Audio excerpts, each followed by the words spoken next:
New York. You know New York. You need New York. You need New York. You know you need New York. You know you need New York. Casting, I wanted to be very flexible because I didn't want anyone to think that they couldn't audition for a certain role or that they had to be boxed into a certain look.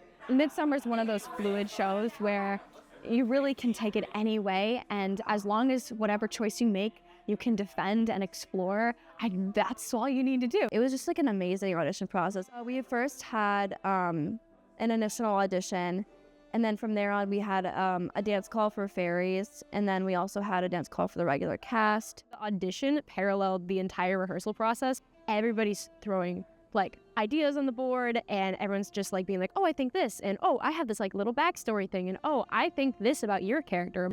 It was just an utterly healthy, freeing, just collaboration of artistic ideas. No, terms like sigma, mu, ratio. It was really fun when we like spent like the first week or two like just creating characters. I had them write diary entries. I had them write dream entries and dream journals, just so that they could have a space that feels like not only their own, but something that they're building collaboratively, that is something built together. The set, as you see, is set in the round, and that was the first thing I wanted to do. There, we basically painted the whole set, including the floors, to make it look like this singular forest grove, that all of the stories and all of the different characters just by happenstance just keep missing each other as they make their own story here.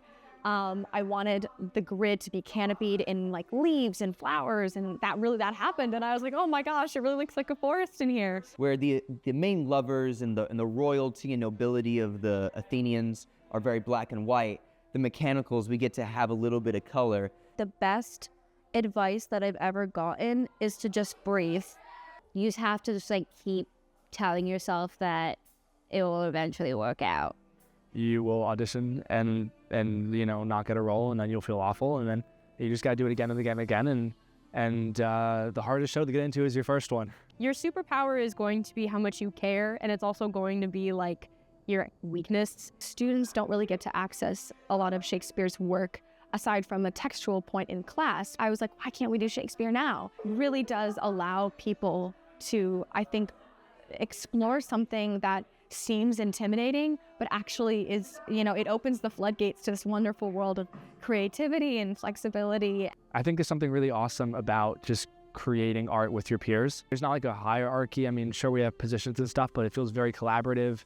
It feels like a safe space to try new things, and that is what theater is about. It's about camaraderie and feeling supported by your peers. So that's really awesome that we have a theater at LMU that specializes in that.